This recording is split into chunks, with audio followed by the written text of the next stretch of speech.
Good morning students. मैं H के दीवान, PGT commerce from राजकीय सर्वोदय विद्यालय नंबर 4 रूपनगर से 11वीं क्लास की फाइनेंशियल अकाउंटिंग का पहला चैप्टर शुरू करने जा रहा हूँ। इस चैप्टर का नाम है introduction to accounting part first. एक बड़ा चैप्टर है स्टार्टिंग में, इसको हम कुछ टॉपिक आज कवर करेंगे जो पार्ट 1 के अंदर हैं, जो मैंने रखे हैं। उसमें हैं अकाउंटिंग का मीनिंग और डेफिनेशन, अकाउंटिंग की characteristics, objectives of accounting, functions and advantages of accountings and limitations of accounting. आइए सबसे पहले हम अकाउंटिंग की डेफिनेशन को समझते हैं। Accounting is the process of recording financial transactions pertaining to a business enterprise. The accounting process include identifying, summarizing, analyzing, reporting the business transaction to oversight agencies, regulators, and tax collecting entities. The financial statement used in accounting are a concise summary of financial transaction over an accounting period, summarizing a company's operations, financial position and cash flow। यानी एक accounting period जो normally हमारा 1 साल का होता है, जो 1 अप्रैल से शुरू होकर अगले साल 31 मार्च तक चलता है, उसके दौरान किसी बिजनेस में हुई जितनी भी व्यावसायिक गतिविधियां हैं, फाइनेंशियल ट्रांजैक्शंस हैं, उनका मॉनेटरी मैनेजमेंट लेते हैं और उसके बेस पर हम कुछ फाइनेंशियल स्टेटमेंट बनाते हैं और उनके लिए जो प्रोसेस हम यूज करते हैं वो हमारा अकाउंटिंग कहलाता है। सो हम कह सकते हैं accounting which has been called the language of business measures the result of organisations economic activities and convey this information to a variety of users including investors, creditors, management, regulators, etc. यानी कि हम कह सकते हैं कि जो result हम अपनी बिजनेस संस्था की व्यावसायिक गतिविधियों का बनाते हैं, उससे जो इन्फॉर्मेशन हम कलेक्ट करते हैं, उस इन्फॉर्मेशन को बहुत सारे प्रयोगकर्ताओं यानी यूजर्स के लिए हम उसको प्रोवाइड करते हैं, जिसमें जो हमारे इन्वेस्टर्स हैं, क्रेडिटर्स हैं, जो हमारी मैनेजमेंट हैं और जो रेगुलेटरी बॉडीज़ हैं, जिसमें टैक्स कलेक्टिंग बॉडीज़ है, गवर्नमेंट की एजेंसीज़ हैं, ऑडिट एजेंसीज़ हैं, उन सबको वो इन्फॉर्मेशन प्रोवाइड करते हैं। फाइनली हम जो अकाउंटिंग को डिफ़ाइन करते हैं उसमें हम कह सकते हैं कि accounting is the art of recording, classifying and summarising in a significant manner and in term of money transactions and event which are in part at least of financial character and interpreting the result thereof. ये जो definition है ये American Institute of Certified Public Accountants के द्वारा approved और extended definition है। इसका अर्थ यह है कि अकाउंटिंग एक ऐसी कला है या लेखांकन एक ऐसी कला है जिसमें हम व्यावसायिक लेन देन को पैसे के रूप में नापते हैं और उनकी रिकॉर्डिंग, उनको क्लासिफाई करते हैं, उनकी समरी बनाते हैं और उसके बेसिस पे उनका एनालिसिस करके फाइनेंशियल स्टेटमेंट को तैयार करते हैं। ये सारा प्रोसेस जो है वो हमारा अकाउंटिंग कहलाता है। अब हम आते हैं अकाउंटिंग के कैरेक्टरिस्टिक्स पर। अकाउंटिंग के कैरेक्टरिस्टिक्स में जो हमारी पहली बात आती है वो है identification of financial transaction and event. यानी कि इसमें इकोनॉमिक इवेंट्स हमारा होना चाहिए। जब भी हम अकाउंटिंग प्रोसेस को लेके चलते हैं तो उसमें हमारे पास जो चीज़ें आती हैं उसमें ऑब्जेक्ट जो अकाउंटिंग है, सबसे पहले कोई भी ट्रांजैक्शन जिसे हम मनी के रूप में मेजर कर सकते हैं, पैसे का इन्वॉल्वमेंट जिसमें लेन देन है, उसी ट्रांजैक्शन को हम इसमें इंक्लूड करते हैं। इसलिए पहला स्टेप हमारा इसमें जो पहली जो पहचान है कि केवल वही ट्रांजैक्शन जिनमें पैसे का लेन देन है या जिनको पैसे के रूप में हम माप सकते हैं, वही ट्रांजैक्शन फाइनेंशियल नेचर की कहलाती है, उन्हीं को हम जो है इसमें रिकॉर्ड करते हैं। इसके उदाहरण के रूप में हम ले सकते हैं, जैसे हमने परचेज ऑफ रॉ मटेरियल किया या सेल ऑफ फिनिश गुड्स किया, तो जब गुड्स बेचे तो हमारे पास क्या चीज़ आई, हमारे पास आया मनी, पैसा, या कोई चीज़ हमने परचेज की, एसेट परचेज की तो हमने कोई पेमेंट की, यानी उस एसेट की वैल्यू को हम मनी के रूप में मेजर कर सकते हैं।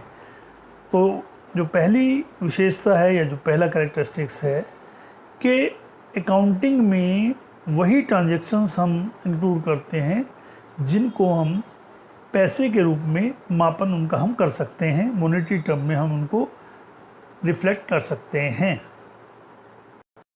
दूसरी जो इसकी विशेषता है, कैरेक्टरिस्टिक्स है, उसमें हमारे कई सारे पॉइंट आ जाते हैं, जिसमें हम identification, measurement, recording and communication of events, यानी जो हमारी एक बिजनेस ऑर्गेनाइजेशन में, बिजनेस एंटिटी में डिफरेंट क्रियाकलाप होते हैं, उनको हम आइडेंटिफाई करते हैं किस फॉर्म में, कि वो फाइनेंशियल नेचर की हैं या नहीं है।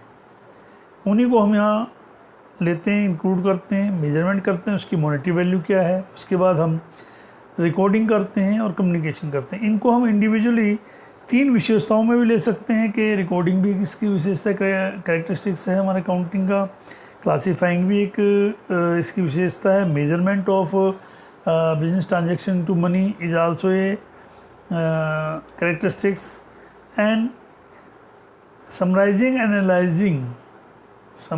And analysing of financial transaction is also a characteristic of accounting. तो जो सेकंड हमारा पॉइंट आता है उसमें identification, measurement, recording and communication of material regard it material which is reflected in accounting books. The event should be observed for consideration in economic activity and it relevant to accounting transaction। यानी केवल उसको जो है money एक common उसमें denomination है, जो जितनी भी ट्रांजैक्शन होती है जिनको हम उस रूप में वहाँ पर रिकॉर्ड करते हैं। रिकॉर्डिंग में हमारा सिस्टमेटिक रिप्रेजेंटेशन ऑफ ट्रांजैक्शंस आता है। समराइजिंग में जो हम डिफरेंट लेजर्स में ट्रांजैक्शंस को कैटेगरी ट्रांसफ़र करते हैं, वो प्रोसेस आ जाता है। एनालाइजिंग में हम जो फाइनेंशियल स्टेटमेंट बनाते हैं, trading account, profit and loss account, balance sheet, cash flow, वो सारा एनालिसिस में आ जाता है।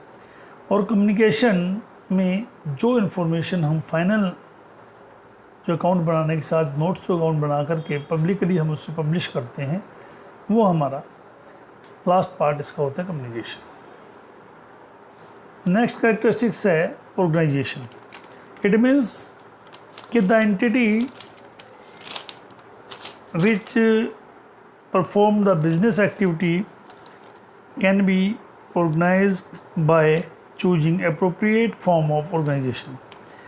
It can either be a sole proprietorship, a partnership firm, a company, a cooperative society, or a board such as cantonment board, municipal board, cricket board, etc. यानी जो भी हम यहाँ बिजनेस एंटिटी लेते हैं, जिसको हम यहाँ एनालाइज कर रहे हैं, जिसके बारे में हम यहाँ पर डिस्कस करते हैं, जिसका हम फाइनेंशियल स्टेटमेंट बनाते हैं, उसका एक पार्टिकुलर स्टेटस होता है, जिसमें या तो वो सोल प्रोप्राइटरशिप होगी। सोल प्रोप्राइटरशिप का मतलब है एक व्यक्तिगत व्यक्ति बिजनेस को चला रहा है। जैसे एक परचून की दुकान आपके पड़ोस में है, वो एक सोल प्रोप्राइटरशिप का एग्जाम्पल है।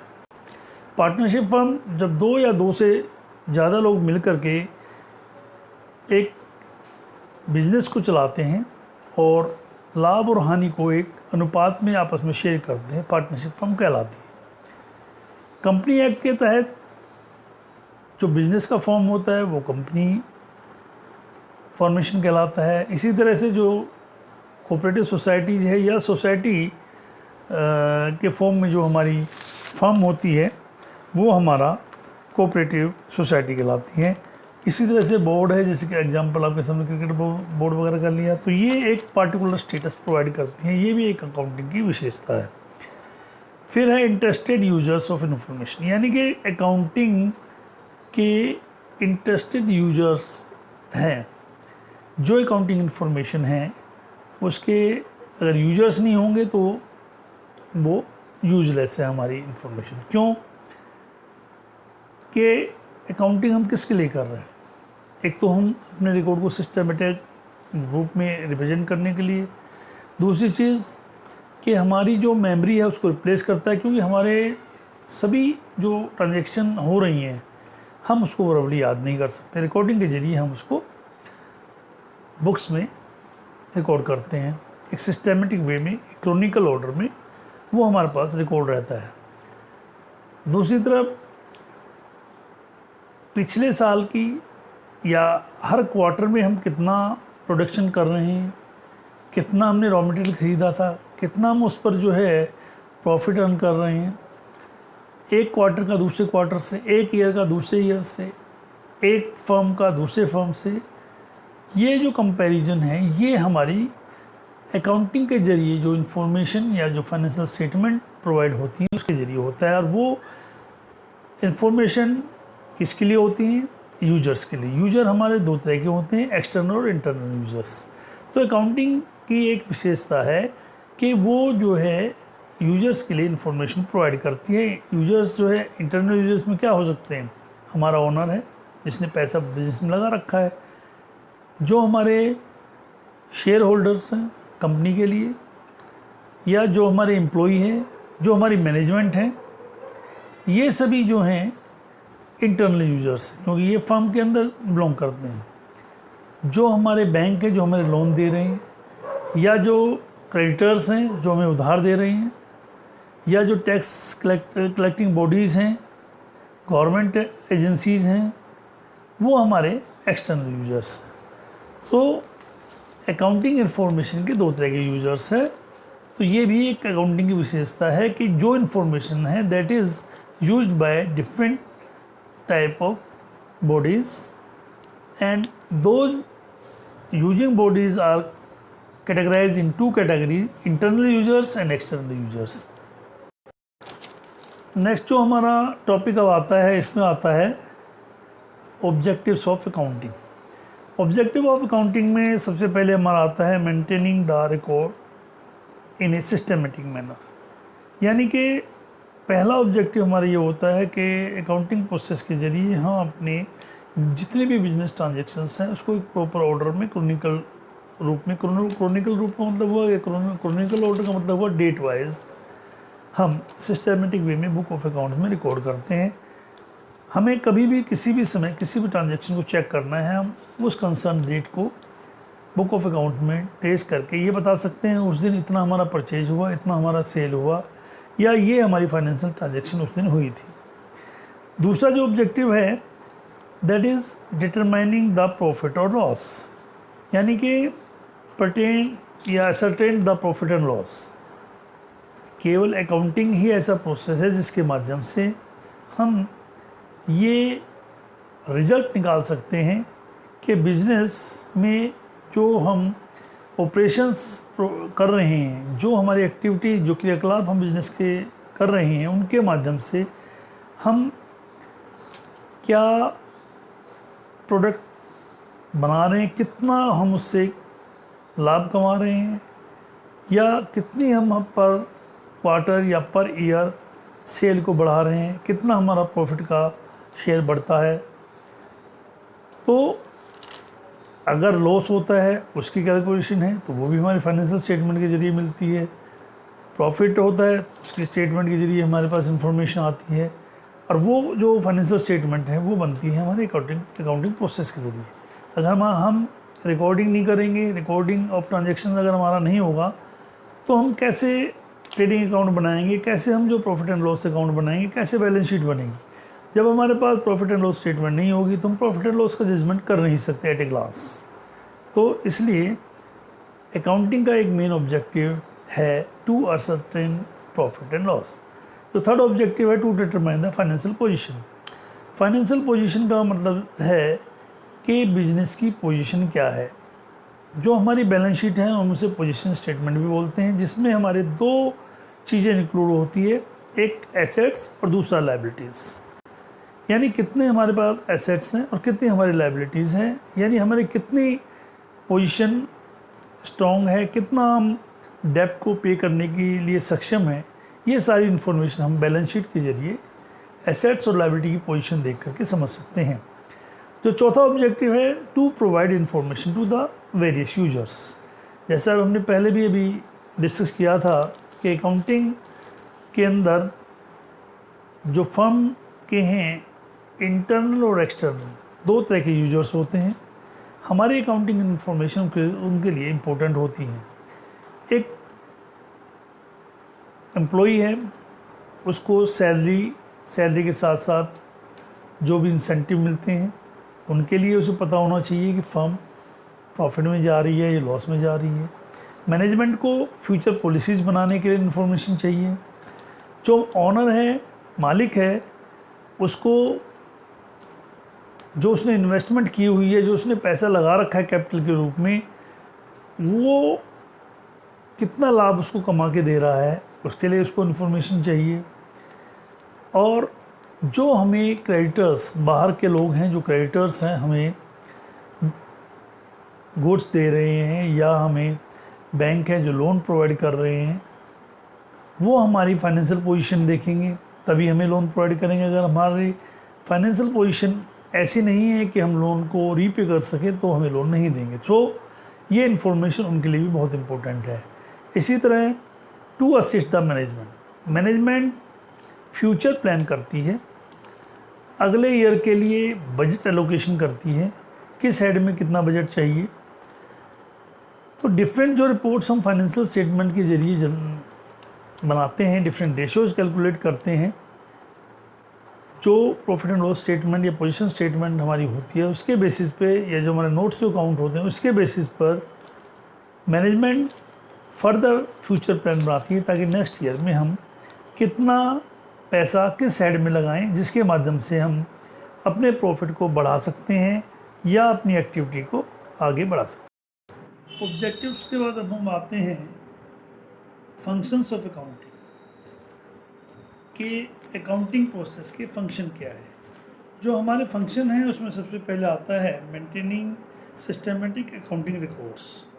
The primary function of accounting is to maintain the systematic accounting records of financial transaction and events of a firm. इसका अर्थ ये हुआ कि किसी भी फर्म के अंदर जितनी भी व्यावसायिक गतिविधि हैं, जो भी फाइनेंशियल ट्रांजैक्शन हैं, उनका एक सिस्टमेटिक रिकॉर्ड जो है वो अकाउंटिंग रिकॉर्ड के जरिए ही रिकॉर्ड होता है। सो ये एक मेन फंक्शन है अकाउंटिंग का। दूसरी चीज़, accounting prepare the financial statement. Accounting help करती है कि हम बिजनेस के अंदर जितनी भी फाइनेंशियल ट्रांजैक्शन है उसके बेसिस पे फाइनेंशियल स्टेटमेंट को फॉर्मुलेट करें, प्रिपेयर करें और उनसे इंफॉर्मेशन निकाल करके यूजर्स के लिए पब्लिश करें। Accounting help in the tracking of several daily और मंथली बेसिस पर जो ट्रांजैक्शंस हो रही हैं, फाइनेंशियल ट्रांजैक्शंस हो रही हैं, उनकी ट्रैकिंग, कौन सी ट्रांजैक्शन कब हुई। अगर अकाउंटिंग नहीं होगी तो हम ये नहीं बता सकते कौन सी ट्रांजैक्शन कब हो रही है। तीसरा जो फंक्शन है अकाउंटिंग का वो है कि it help in taking the several financial information daily और मंथली बेसिस पर। चौथा जो फंक्शन आता है, it help in creation and documentation of financial history from day to the last और लेटेस्ट पीरियड, यानी first day to the last and latest period, यानी साल के पहले दिन से, अकाउंटिंग पीरियड के पहले दिन से लेकर लास्ट दिन तक की जो भी फाइनेंशियल ट्रांजैक्शंस हैं उनकी एक डॉक्यूमेंटेशन और उनकी क्रिएशन में ये अहम रोल प्ले करता है, अहम रोल अदा करता है। It help in formulation of financial policies for business. Business की जितनी भी पॉलिसीज़ बनती हैं वो पिछली अकाउंटिंग इंफॉर्मेशन जो फाइनेंशियल स्टेटमेंट्स आती हैं उनके बेसिस पर हम फ्यूचर प्लान बनाते हैं, उसके बेसिस पर वो प्लानिंग बन चलती है। फर्दर हम कह सकते हैं accounting is also utilise in preparation of budget and financial projections. यानी जो भी हमारे फाइनेंशियल स्टेटमेंट आती है उसके ज़रिए जो भी हम डिफरेंट टाइप के डिसीजन लेते हैं या जो हम उनके माध्यम से अपने फ्यूचर प्लान बनाते हैं, जो बजटिंग का काम करते हैं, जो फाइनेंशियल रिजल्ट्स निकालते हैं, कंक्लूजन निकालते हैं, वो हमारी फाइनेंशियल स्टेटमेंट का ही एक फल है। अगला जो कार्य है अकाउंटिंग का, it help in reconciliation of information between two sources of financial system. यानी कि रिकन्सिलेशन बहुत ज़रूरी है। रिकन्सिलेशन का मतलब ये होता है कि कितना बजट आपके पास था, आपने उस बजट को कितना यूटिलाइज किया, एक पार्टिकुलर डेट पर किस हेड में कितने बजट को आपने यूटिलाइज किया और कितना उसमें बैलेंस है। इस सारी फिगर्स को मिलाना रिकन्साइल कहलाता है और ये सारा जो है अकाउंटिंग प्रोसेस का ही काम है। Accounting and accounted information can be shared with the external stake holders with the intent for business planning and growth. जो हमारे रिसर्चर्स हैं या जो हमारे ऑडिट बॉडीज़ हैं या जो हमारे टैक्स कैलकुलेशन और कलेक्टिंग बॉडीज़ हैं, उनको हम अपनी अकाउंटेड इंफॉर्मेशन को प्रोवाइड करते हैं, शेयर करते हैं, जिसके बेसिस पर वो फर्म के फ्यूचर ग्रोथ के लिए या प्लानिंग के लिए अपने सजेशंस देते हैं और फर्म को हेल्प करते हैं। इसी तरह से अकाउंटिंग केवल जो हमारी एक्टिविटीज़ हैं कैपिटल बजटिंग की, केवल उन्हीं पर नहीं, जो दूसरे जो हमें डे टू डे एक्सपेंसेस हैं उन पर भी फोकस रहता है। एक फंक्शन ये भी है, it also help in audit function and curb the internal weakness as it make the system accountable. क्योंकि अकाउंटिंग करते क्या है, जो हमारी इंफॉर्मेशन है, जो हमारे रिजल्ट्स हैं, उनको अकाउंटेबल बनाती है और उसी के बेसिस पर हम फर्दर डिसीजन ले सकते हैं। ऑडिटर्स हमें ऑडिट कर सकते हैं और हम निश्चिंत होकर के उनको फेस कर सकते हैं। सो ये एक इम्पोर्टेंट फंक्शन हुआ।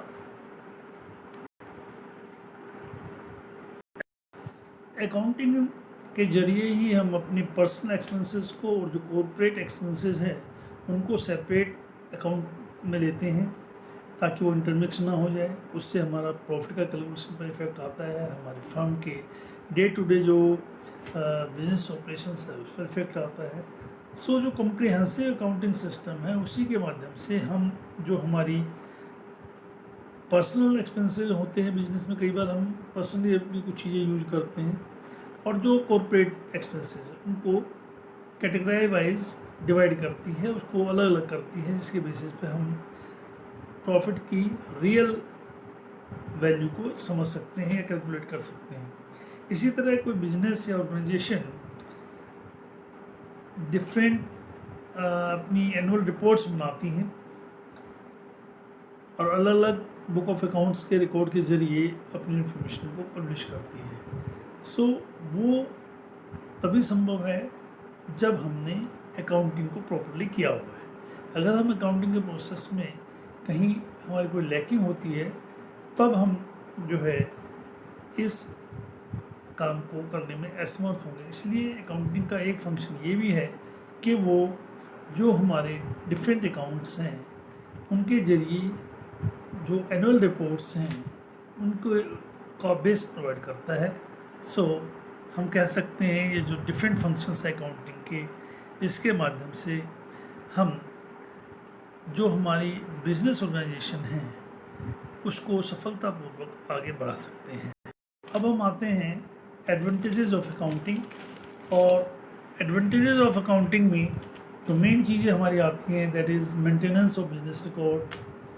ये एक बड़ा फ़ायदा है अकाउंटिंग का कि जो हमारा बिजनेस रिकॉर्ड है वो सिस्टमेटिक प्लान वे में मेंटेन होता है। दूसरा एडवांटेज अकाउंटिंग का ये है, on the basis of accounting information we can prepare the financial statement. इसके आधार पर हम अपनी financial statement, annual financial statements को फॉर्मुलेट करते हैं, बनाते हैं और यूजर्स को इंफॉर्मेशन प्रोवाइड करते हैं। तीसरा जो एडवांटेज है वो है कि हम डिफरेंट ईयर्स के या दो फर्म के बीच में रिकॉर्ड्स का या रिजल्ट्स का कंपैरिजन कर सकते हैं, जिसके बेसिस पर हम फर्दर अपनी इम्प्रूवमेंट के लिए अपने स्कोप को समझ सकते हैं। अगला जो महत्वपूर्ण एडवांटेज है वो है decision making. Accounting information manager को एनेबल करती है कि वो प्रॉपर डिसीजन ले सके। वो डिसीजन कब लेगा? जब उसके पास बिजनेस के बारे में पूरी सटीक जानकारी होगी, पूरी इन्फॉर्मेशन होगी। उसी के बेसिस पे वो डिफरेंट जो है डिसीजन ले सकते हैं, चाहे वो कैपिटल बजटिंग डिसीजन है, चाहे वो दूसरे डिसीजन हैं, उसके बेसिस पर ही उसको वो हेल्प। तो ये अकाउंटिंग का एक एडवांटेज है कि एक मैनेजर अपने डिसीजंस को फर्मली ले सकता है। एक अगला जो इसका एडवांटेज है वो है कि accounting is an evidence in legal matters. अगर कोई हमारा डिस्प्यूट क्रिएट होता है, कोर्ट केस आ जाता है, किसी तरह हमें लीगली कोई अपनी बात को प्रूव करना है, तो जो हमारा अकाउंटिंग रिकॉर्ड्स है वो उसमें हेल्प करता है। ये हमारा ऑथेंटिक माना जाता है। जो नेक्स्ट अगला एडवांटेज है वो है provide information to related parties. जितनी भी हमारी बिजनेस से रिलेटेड पार्टीज़ है, चाहे उसमें हमारे stake holders like owner, creditors, employee, customers, government etcetera, जो भी आते हैं, उनको जो इन्फॉर्मेशन चाहिए वो अकाउंटिंग हमें देती है। ये एक बहुत बड़ा एडवांटेज है अकाउंटिंग का। अगर हम इस अकाउंटिंग के प्रोसेस में सक्सेसफुल नहीं हैं तो हम यहाँ करके इंफॉर्मेशन प्रोवाइड करने में फेल हो जाते हैं। फिर अगला जो एडवांटेजेस है कि अकाउंटिंग प्रोसेस हेल्प अस इन टैक्सेशन मैटर्स, यानी टैक्स कैलकुलेटिंग करने में कितना हमें टैक्स बनता है, कितना इनकम टैक्स है, कितना हमारा जो इनडायरेक्ट टैक्स है, वो कैलकुलेशन उसको मेंटेन करना, वो सारा अकाउंटिंग प्रोसेस का ही एक रिजल्ट है।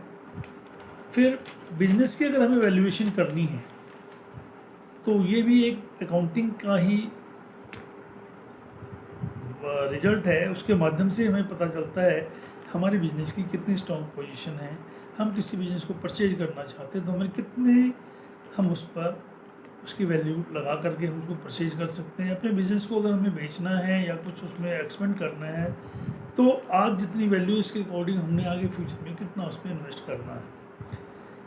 और एक सबसे बड़ा एडवांटेज जो आता है वो ये आता है कि हमारा जो माइंड है, जो हमारी बुद्धि है या जो हमारी मेमोरी है, स्मृति जो है वो लिमिटेड है। हम एक साल में होने वाली अनगिनत ट्रांजैक्शंस, लेन देन की जितनी भी घटनाएं हैं, इवेंट्स हैं, उनको हम जबानी याद नहीं रख सकते। वो कैसे हमें याद आती हैं? हम अकाउंटिंग प्रोसेस के जरिए क्रॉनिकल ऑर्डर में उसको रिकॉर्ड करते हैं। जब हमें जो इन्फॉर्मेशन चाहिए वहाँ हम उस डेट वाइज उसको खोल के चेक कर सकते हैं। उसके माध्यम से हम जो है अपनी इंफॉर्मेशन को, यानी कि मेमोरी को शार्प कर सकते हैं, तुरंत रिकॉल कर सकते हैं कि फ़ला डेट पर फ़ला दिन इतने अमाउंट की ट्रांजैक्शन फ़ला पार्टी के लिए की गई थी। वो हम बुक ऑफ अकाउंट से निकाल करके तुरंत प्रूव कर सकते हैं। अब हम आते हैं अकाउंटिंग की कुछ लिमिटेशंस, क्योंकि जो कोई भी काम होता है, किसी भी प्रोसेस में कुछ अच्छाइयाँ होती हैं तो कुछ कमियाँ भी रह जाती हैं। सो यहाँ हम जो अकाउंटिंग की कुछ लिमिटेशंस हैं उनमें लेते हैं कि accounting express accounting information in term of money, यानी हम कह सकते हैं कि यहाँ पर क्वालिटी कंसिडरेशन को नेगलेक्ट कर लिया जाता है। यानी कि एक वर्कर जो बहुत अच्छे ढंग से काम करता है और एक वर्कर जो लापरवाही से काम करता है। बुक ऑफ अकाउंट्स में उनका कोई क्लासिफिकेशन नहीं होता, उनकी क्वालिटी पर कोई वैल्यूज़ उनकी नहीं लिखी जा सकती। ये एक बहुत बड़ा ड्रॉबैक है, बहुत बड़ी लिमिटेशंस हैं कि यहाँ पर बुक ऑफ अकाउंट्स में केवल हम उन चीज़ों को रिकॉर्ड कर सकते हैं जिनका मॉनेटरी मेजरमेंट है। Only transactions of financial nature are recorded. So एक मैनेजर ने इस्तीफ़ा दे दिया, उससे कोई हमारा मॉनेटरी लॉस नहीं हुआ, उसका चला जाएगा, लेकिन आने वाले में टाइम में हो सकता है कुछ डिसीजन पे फ़र्क पड़े, लेकिन मॉनेटरी टर्म में इसकी वैल्यू कुछ नहीं बनती, इसलिए जो है इस पर कोई इसकी रिकॉर्डिंग नहीं होगी। दूसरा जो लिमिटेशन है वो है accounting information based on estimates. जो हमारी अकाउंटिंग इन्फॉर्मेशन है वो एस्टिमेट्स पर बेस्ड होती है, और हम जानते हैं एस्टिमेट गलत भी हो सकते हैं, हमेशा सही एस्टिमेट नहीं हो सकते, कभी ना कभी इनमें कहीं ना कहीं इनएक्यूरेसी के चांसेस बनते हैं। सो कई बार हमारा एस्टिमेट गलत हो जाता है, तो उस केस में हमारे जो प्रॉफिट और लॉस के या सेल इंक्रीज करने के जो प्रेडिक्शन हैं वो गड़बड़ा जाते हैं। एक लिमिटेशन हमारी अकाउंटिंग की ये भी है कि अकाउंटिंग इन्फॉर्मेशन में भी biased in the sense accounting are done by persons those who are called accountant, and accountant may have personal influence on accounting information. Different methods of inventory valuation, depreciation methods, treatment of revenue and capital expenses etc. are adopted. So अलग अलग व्यक्ति कोई calculation कर रहा है तो अपना method change कर सकता है, अपनी जो प्रीजुडिस है यानी जो उसकी पहले से एक धारणा है किसी चीज़ को लेकर के, वो उस इंफॉर्मेशन में रिफ्लेक्ट हो सकती है, इससे जो है अकाउंटिंग इंफॉर्मेशन अफेक्ट हो सकती है, सो वो बायस्ड हो सकती है। अगली जो लिमिटेशंस है वो ये कहती है कि हम अकाउंटिंग में historical cost per base record करते हैं, यानी कि जो हमारी फिक्स एसेट्स की ओरिजिनल कॉस्ट पर हम रिकॉर्डिंग करते हैं। आज हमने एक एसेट खरीदा, मान लीजिए कार खरीदी बिजनेस के लिए 5 लाख की, 6 महीने बाद ज़रूरी नहीं है हम उसकी बुक में वैल्यू अगर हम 4 लाख दिखा रहे हैं या 5 लाख दिखा रहे हैं, तो अगर हम मार्केट में उसको अगर सेल करना चाहें तो ऐसा पॉसिबल नहीं है कि हम जो वैल्यू हमारी बुक ऑफ अकाउंट्स में आ रही है वो हमें मार्केट में मिल जाए।